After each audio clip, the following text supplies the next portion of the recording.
Salut à tous, j'espère que vous allez bien, c'est Romain et on se retrouve aujourd'hui pour revenir sur le week-end des Parisiens en Ligue 1, retour au train-train quotidien du championnat après avoir décalé le match à Nantes le week-end dernier, décalé à demain d'ailleurs, 20h45 à la Beaujoire et bien sûr il y aura un débrief juste après. Je comptais pas en faire sur le match de ce week-end contre Le Havre, mais l'ayant rattrapé cet après-midi, j'ai trouvé 2-3 petites choses à redire. Il y a la Ligue des Champions bien sûr sur cette fin de saison qu'on attend, mais il y a aussi ce genre de match où Luis Enrique fait un gros turnover, la compo de samedi, je pense que personne ne l'avait vu venir. Et donc, dans ces matchs, on voit des joueurs sur lesquels on reviendra dans 2 mois, quand ils se poseront des questions sur leur avenir au PSG parce qu'ils sont dans la rotation, ou alors la direction pourrait aussi les pousser vers la sortie. Les jeunes, pour leur progression, pourraient aussi s'interroger. Donc, ça me paraît important de revenir sur le peu de matchs qu'on voit de leur part, parce que c'est la base, évidemment, de nos analyses dans 3 mois, quand on les verra au rayon rumeurs, départ, mercato. Je parle des Gonzalo Ramos, Lee Kang-in, mais aussi les jeunes qui ont été à leur avantage ce week-end. Mayulu, Mbaye qui fait son premier vrai match avec les Parisiens. On va revenir sur tout ça. Déjà, le résultat. Victoire par la plus petite des marges, un seul but contre Le Havre, une équipe qui joue le maintien. C'est marrant, c'est un peu le même scénario que contre Angers, il y a 2 semaines, notre dernier match de Ligue 1. On se souvient à ce moment-là un but déjà de Désiré Doué pour nous donner ce titre de champion. Et c'est vrai que depuis le retour de la trêve, en Ligue 1, on a le retour des petits problèmes de réalisme. Alors, il y a eu le 6-1 contre Saint-Étienne, mais rappelez-vous la première mi-temps qui avait été calamiteuse. Et là, sur nos 2 derniers, là, contre Angers et Le Havre, 2 équipes qui jouent quand même le maintien, c'est vrai qu'on galère un peu. Alors, ce week-end, je trouve qu'on fait une grosseur. C'est vrai que la dernière demi-heure, on peut s'interroger, mais avant, notamment la première mi-temps, parce que une fois n'est pas coutume, le PSG a marqué tôt et le PSG a fait une bonne première mi-temps en Ligue 1. D'habitude, on a les adversaires à l'usure en seconde, typiquement contre Angers, c'est ce qui s'était passé contre Saint-Étienne aussi. Et là, ce week-end, c'est vrai qu'on a été très sérieux, malgré la compo vraiment très originale de Luis Enrique, Safonov à la place de Donnarumma, Warren, d'ailleurs, Luis Enrique l'a lui-même dit en conférence de presse après le match, qui a été sacrifié poste d'arrière gauche. C'est vrai que tu as un joueur qui, ces derniers temps, a perdu sa place de titulaire, et un peu moins en confiance. Et toi, tu le mets à ce poste qui lui est inconnu. Dès qu'il a le ballon, il va chercher à se mettre sur son pied fort. Il a assez peu de repères défensifs comme sur les mouvements offensifs. Beraldo, axial droit avec Lucas Hernandez. Je crois que c'était un duo inédit. À droite, Achraf. Au milieu, Lee Kang-in, qui est alors un peu sentinelle. Enfin, plus, milieu. C'était pas vraiment sentinelle dans ce genre de match. Mais c'était un nouveau poste pour lui, quoi. Après avoir joué faux neuf, ailier droit, ailier gauche et les 2 postes de relayeur, là c'était un peu le milieu le plus reculé. Désiré Doué dans un rôle pareil, complètement inédit. Enfin, le rôle c'était tuer partout. Et il l'a fait avec brio, c'est extraordinaire. Le match de Doué encore. Mayulu est devant donc Gonzalo Ramos avec Mbaye, pareil, surprise de le voir ailier droit, et Barcola ailier gauche. Donc le match débute bien. C'est vrai que on asphyxie les Havrais, on marque rapidement ce but magnifique de Désiré Doué qui est au début, à la fin, après un bel appel de Barcola qu'il faut signaler aussi sur l'action. Parce que Barcola, j'ai vu des avis sur Twitter qui étaient un peu mitigés quant à son match, mais je trouve sa première mi-temps plutôt bonne. Donc là, il fait le bon appel, la bonne passe, comme d'habitude, parce que, encore une fois, sur son match, Barcola, le truc que tu peux redire, c'est la finition. Comme depuis des mois, j'ai envie de dire. Doué, la finition, il l'a eu sur cette action, parce qu'après c'est vrai qu'il a un petit peu croqué, et donc par la suite tu continues en première mi-temps à faire tourner, à bien presser, des ouvertures plutôt intéressantes, des prises de profondeur, des gestes aussi de grande classe de la part de Doué et Lee Kang-in, 2 joueurs que j'ai vraiment retenus sur la première, mais tu as un cruel manque de réalisme qui revient devant le but, que ça soit Gonzalo Ramos, Désiré Doué en fin de première mi-temps. Retour des vestiaires, tu es toujours aussi sérieux, parce que tu marques rapidement ce but assez facile pour Ramos. Pareil, un bon décalage de Barcola encore une fois, suite à un bon déplacement de Seny Mayulu. Ça, on l'a dit bon nombre de fois cette saison. C'est vrai que les décalages de Barcola et alors les appels de Mayulu, les capacités à se déplacer, à être tranchant, non, c'est vraiment fort. Et donc Ramos qui marque ce 2e but, t'es tranquille et puis tu te relâches un petit peu. C'est vrai que cette dernière demi-heure est un peu plus compliquée avec les titulaires qui baissent en régime, qui font des petites erreurs. Beraldo typiquement à la relance, des remplaçants qui n'arrivent pas à apporter du punch. Kvaratskhelia qui est encore une fois totalement neutre. Neves aussi, d'ailleurs, on peut en dire autant. Nuno aussi. Vitinha qui fait une petite erreur à la relance, enfin une grosse erreur même, à la relance en fin de match, voilà, pour continuer dans la lignée de son match contre Aston Villa. Et donc, au final, bon, tu te fais pas vraiment peur parce que Le Havre marque sur son seul tir cadré du match, je crois, un corner où ils prennent un relais deuxième poteau, Malioulou qui est un petit peu battu. C'est dommage parce que juste avant, il fait la passe D et là, il est battu sur le corner et puis ensuite la tête. Safonov, je crois pas qu'on puisse lui reprocher grand-chose sur le but. Déjà, contre Saint-Etienne, par contre, j'avais déjà la sensation, c'est-à-dire que, bon, il est pas fautif, mais tu te dis qu'il peut être un peu plus tonique sur les appuis, avoir une meilleure détente et peut-être aller la chercher. Tu vois, j'ai ce sentiment un peu bizarre, trop souvent, avec Matvei Safonov, qui fait son match par contre. Hein. Alors, pas d'arrêt à faire, si ce n'est des sorties en première mi-temps, des corners à gérer. Par contre, au pied, il est vraiment bon. Hein. Au pied, quand il allonge, sur Ramos, sur Barcola, sur Doué à un moment aussi, je crois, c'est vraiment bien envoyé, les petites passes laser, là, c'est vrai que à la relance, c'est plutôt intéressant. Plein axe comme ça, c'est plutôt positif pour Matvei Safonov. Warren, donc comme on l'a dit, hein, Warren qui est positionné arrière gauche, qui peine un petit peu, hein, qui fait un gros retour en fin de première mi-temps, un gros retour défensif, mais sinon il a assez peu de repères, et puis avec ballon, bon, c'est plutôt compliqué. Le jeu penche plutôt à droite, avec Achraf et Mbaye, qui, eux, pour le coup, ont réussi à plutôt bien combiner par moment. Et en fin de match, Warren retrouve un poste de milieu qu'il connaît un peu mieux, sans pour autant faire mieux, quoi. Enfin, moi, ce qui me gêne, c'est que parfois, il se fait manger au duel. Et c'était sa grande force. Donc ça, je sais pas trop comment l'interpréter. Des joueurs qui sont dans une spirale un petit peu moyenne, grise, où tes défauts ressortent, c'est tout à fait logique. Mais quand ça commence à toucher à tes qualités, bon, c'est vrai que là... mais encore une fois, hein, je disais plus tôt, le choix de Luis Enrique, quand tu vois qu'il le met arrière gauche, alors que le garçon, ces derniers temps, il est pas vraiment dedans, c'est dommage parce que sur les dernières semaines, il lui avait donné beaucoup de temps de jeu. Tu sentais que chez Luis Enrique, il y avait une vraie volonté de relancer Warren, lui redonner confiance. Et là, bon, faire ça, c'est vrai que c'est un peu limite. Enfin, on touche aux limites du système, quoi. Du fait de mettre les joueurs un peu partout. Parfois, bah, ça se transforme en les mettre un peu n'importe où par rapport à leur qualité. Lucas était central gauche, donc son poste de prédilection, hein, parce que c'est Beraldo, du coup, qui était à droite. On a préféré mettre Beraldo pas à son poste plutôt que Lucas. Bon, il fait son match, hein, il fait son match, c'est pas non plus exceptionnel. Alors, en fin de première mi-temps, il y a une erreur quand même.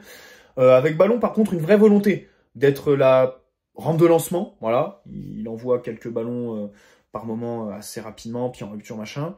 Il est plutôt bon au duel. Enfin, de toute façon, il est à l'aise. Ça se voit que c'est son meilleur poste, tout simplement. Beraldo fait un bon match. Il est plutôt bon sur la lecture du peu de transition que les Havrais ont eu.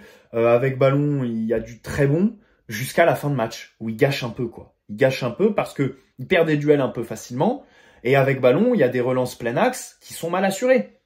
Mais c'est du Beraldo dans le film. Hein. C'est vraiment Beraldo tout craché de faire un bon match et de faire 2-3 erreurs par là qui vont ressortir et un peu tempérer, disons, la lecture.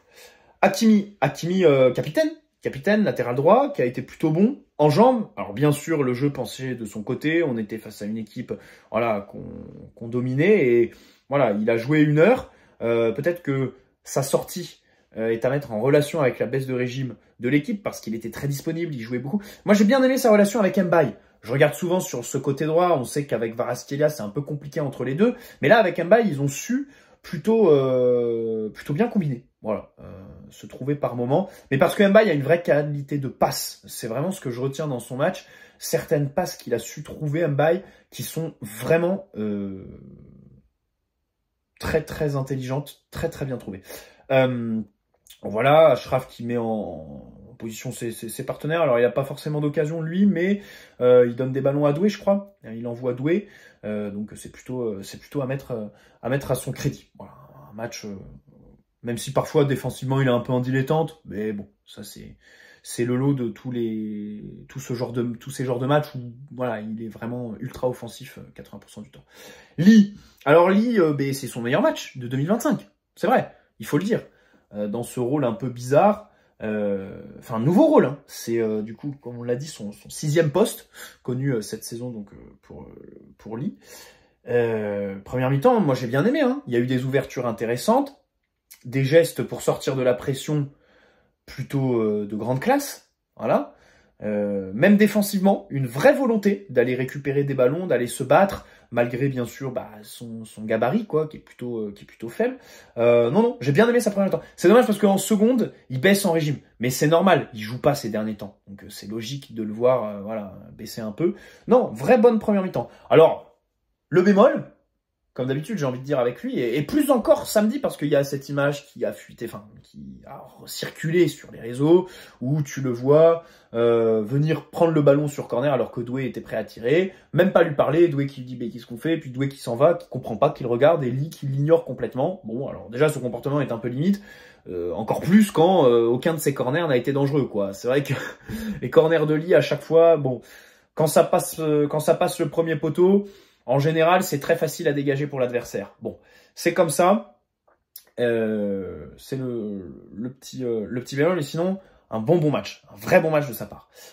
Arrêtons-nous sur quelqu'un qui a été encore meilleur, qui est vraiment en pleine bourre et qui est en train petit à petit de gagner sa place de titulaire. Parce que c'est vrai que là, sur cette fin de saison, où en Ligue 1, évidemment, les mecs, ils s'en cachent pas, ils ont des difficultés à se motiver. Et je l'ai signalé au début de la vidéo, hein, on gagne par qu'un seul but d'écart 2 fois d'affilée contre des équipes qui jouent le maintien. Là, les 2 équipes qui arrivent, il y a Nantes, mais vendredi Nice, et après, dans l'entre-deux matchs Arsenal, Strasbourg.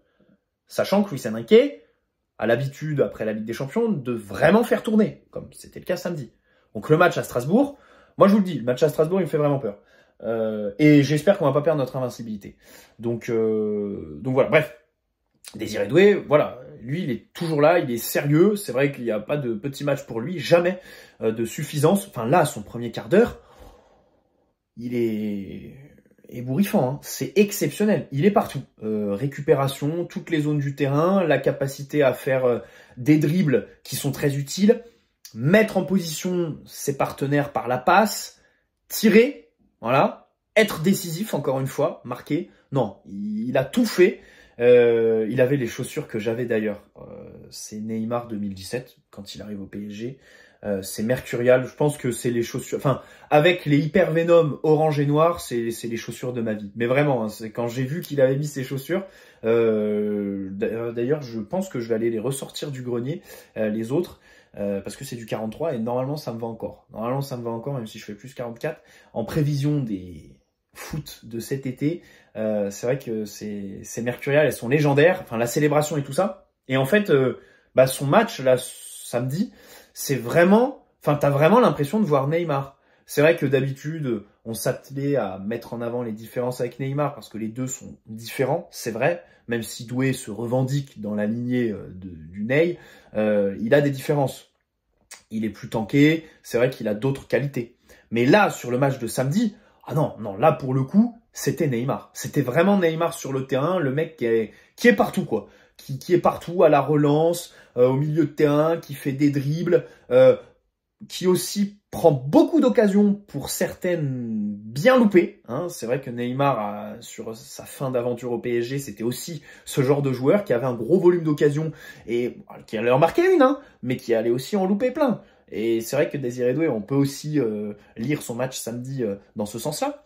Voilà, la passe aussi, la qualité de passe. Enfin, pour trouver Mayou, pour trouver Ramos à un moment donné, pour lancer Barcola. Une palette absolument extraordinaire. Non, vraiment, c'est incroyable. Incroyable, encore une fois, le match de Désiré. Aux côtés de Mayoulou, qui lui aussi a été très bon. Alors lui, il joue peu. Enfin, c'était sa première titularisation depuis un gros mois, je pense. Et en fait, il est décisif, quoi. À chaque fois qu'il joue, c'est passe D au but. Et ça, t'as résumé un petit peu le joueur, quoi. C'est vrai que il a toutes ses chances. Il a toutes ses chances parce qu'à chaque fois qu'on le voit, bam, il est décisif. Et donc, Luis Enrique, il le retient. Et pour les autres matchs, il a du crédit. La justesse technique, même petits espaces, dernier tiers. Les appels entre les lignes. Et je retiens aussi sa fin de match en latéral droit. Samedi, Mayoulou termine donc à la place d'Hakimi. Et il est plutôt bon. Il est disponible, il me donne de bonnes passes. Et même défensivement, il n'est pas ridicule. Ça peut être une solution pour les prochains matchs où on fera tourner. C'est vrai. Sa fin de match est... Enfin, c'est vrai que sur la fin de match, il n'y a pas grand-chose de positif. Et ça, c'en est une chose positive. Donc ça fait plaisir de voir Mayoulou à ce niveau. Enfin, moi, c'est le genre de joueur que j'adore, qui est pas trop annoncé, mais qui, par des qualités un petit peu originales et une palette assez large, va réussir à s'imposer petit à petit. Mais vraiment, c'est pas j'explose d'un seul coup, c'est petit à petit. Alors à surveiller parce que cet été, bah, si on recrute un Akliouche, alors Cherki, je sais pas si on est positionné dessus après les épisodes des précédents étés, mais voilà, c'est vrai que peut-être qu'on va recruter dans son secteur à Mayoulou. Et donc, enfin, j'ai envie de dire, on disait déjà ça l'été dernier. Quand on a recruté Doué, on disait c'est le premier perdant Mayoulou. Alors peut-être qu'il l'a été, parce que sans Doué, Mayoulou aurait plus joué cette saison, mais il joue quand même. Et il est encore là. Il est dans les débats. Ibrahim Mbaye qui fait, je trouve... Enfin, c'est la première fois où je me dis, c'est pas un U19. Il est là, il est dans l'équipe, il fait pas tâche.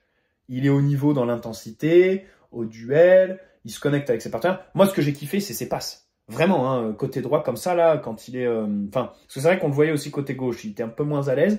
À droite, parce que je crois, il joue à droite en U19, mais lui, il aime jouer à gauche, alors qu'à droite, il est bien meilleur. Quand il est sur son pied fort comme ça, là, c'est vraiment bon. Enfin, il envoie Doué et Gonzalo Ramos aussi, je crois, au but. Donc voilà, des passes bien senties, avec Hakimi aussi. Des efforts. Alors, bien sûr, parfois, ça manque de lucidité, mais c'est son premier match complet, je trouve, et ça donne envie de le revoir, parce que, évidemment, il est très jeune. Il est très jeune. Bon, Ramos dans l'axe. Alors, Ramos, il marque, déjà. Mais j'ai envie de dire, le but est quand même assez facile. Et qu'est-ce qu'il a loupé à côté, quoi. Enfin, c'est difficile de voir dans son match samedi des perspectives au-delà de l'été prochain. Enfin, jeudi, il y en a beaucoup qui, à chaque fois dans les commentaires, me signalent que je suis trop dur avec lui, mais je suis désolé. Ok, samedi, il est bon quand il décroche. C'est vrai. Les contrôles, au tout début du match, il fait une espèce de roulette où on se dit waouh. À un moment donné, il lance bien un partenaire. Enfin, je rappelle qu'il a été formé au milieu. Hein. Il a été formé numéro 10. Hein. Donc, bon, quand tu le vois faire ça, c'est vrai que ça te rappelle en fait qu'il a été formé 10. Parce que ça devrait être une formalité de faire ça. Mais voilà, quand il décroche, bon, il a été plutôt bon, justesse technique. Mais par contre, dans la surface, le garçon est introuvable. Le garçon, son seul bon geste, c'est quand il s'efface pour laisser Désiré Doué tirer. Voilà. Pour le reste, on est dans la surface, il n'est pas là. Quand on le trouve, il loupe des occasions parfois un peu grossières. Enfin, je vois assez peu de perspectives pour Ramos dans l'équipe, au-delà de la rotation, bien sûr. Hein, au-delà de la rotation, et encore. Ce genre de match... Enfin, je dis ça parce que je suis persuadé que Luis Enrique n'est pas content de ce genre de match, quoi. C'est pas possible qu'un neuf comme lui, qui est assez peu présent à la construction, ne le soit pas dans la surface. Donc c'est vrai que bon, je suis assez dubitatif à son sujet. Et Barcola, comme je l'ai dit, un match plutôt bon, notamment la première temps. Alors c'est vrai qu'en deuxième on le voit un peu moins, mais en première il y a les bons gestes, les bons appels, la passe décisive pour Désiré Doué. Hein, mine de rien, il est décisif à chaque match, quoi, Barcola. C'est vrai. Hein. Même si, bon, comme d'habitude, le petit bémol, c'est sur la finition. C'est sur la finition. Et donc les entrants, bon, Nuno Mendes, qui commence latéral gauche et ensuite il finit ailier gauche. Il fait un bon centre à un moment donné pour Vitinha, mais sinon il apporte pas grand chose, quoi. Alors Neves et Kvaratskhelia c'est encore plus. Mais Kvara c'est un vrai problème. Hein. Quand il est sur le banc et qu'il rentre, les entrées c'est zéro. Hein. Enfin, il y a aucune bonne entrée de Kvara au PSG, quoi. Donc il vaut mieux qu'il soit titulaire. C'est vrai que c'est un excellent joueur, mais je trouve quand même que parfois, quand il est titulaire, la lecture des matchs est pas très très bonne, tu vois.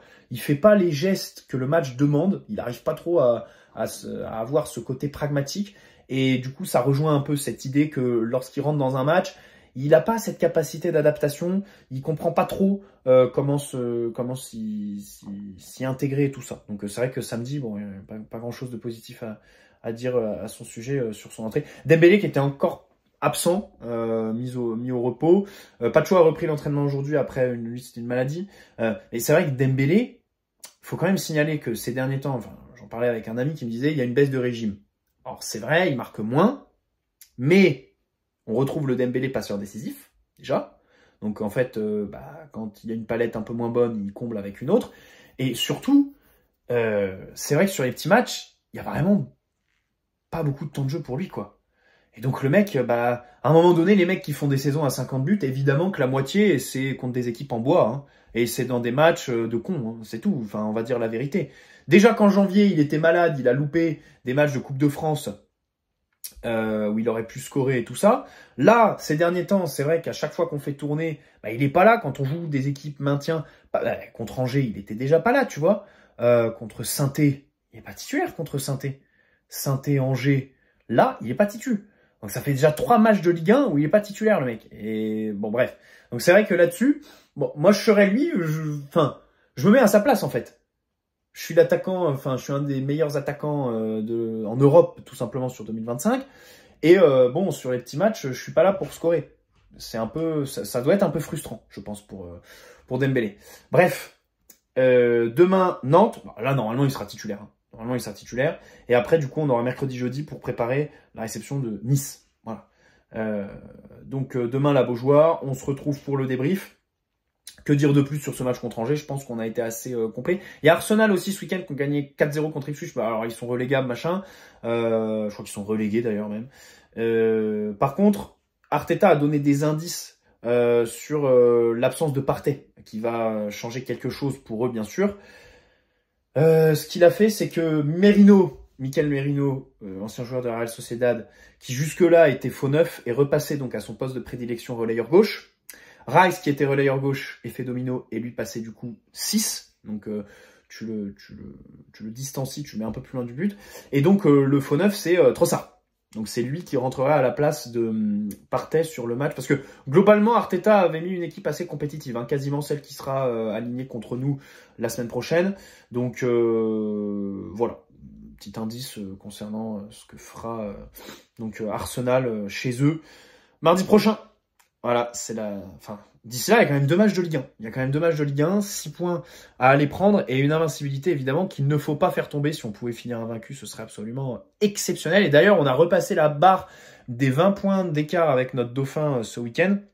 Parce que le week-end dernier, ils avaient tous joué, mais pas nous, donc on était repassé en dessous. Et là, on est repassé au-dessus et je crois qu'on peut monter à 25. Je crois qu'on est à 22. Je me demande si on n'est pas à 22. Et je crois qu'on peut passer à 25 avec le match du coup demain à Nantes. Demain contre Nantes, si on pouvait se mettre à l'abri rapidement et gagner avec un score large, ce serait plutôt rassurant. Parce que sur le match de samedi, je suis pas du tout négatif, parce que j'ai vu des avis un peu négatifs tourner et je me suis dit tiens, ça va être un mauvais match. Au final, non, vraiment, l'heure de jeu proposée est vraiment très intéressante. Un post-Ligue des Champions avec une équipe remaniée, tout le monde a été très sérieux. C'est vraiment une bonne heure de jeu, mais ce souci de réalisme encore une fois. Bref. Bonne soirée à tous, n'hésitez pas à poser un like si cette vidéo vous a plu, vous abonner si ce n'est pas déjà fait. On se retrouve demain pour le débrief de Nantes PSG. Et je pense que je vais préparer une vidéo mercato qui sera postée en fin de semaine parce qu'après, Nice, je pourrai pas débriefer le match. Je serai encore parti. Je suis désolé, je mets un matelas dans la voiture et je pars en Suisse randonnée. Donc voilà, bref, je suis un troubadour, mais on reviendra lundi prochain pour l'avant-match Arsenal et là, on aura la totale, on sera de retour bien sûr. Bref, bonne soirée à tous, ciao les amis, prenez soin de vous.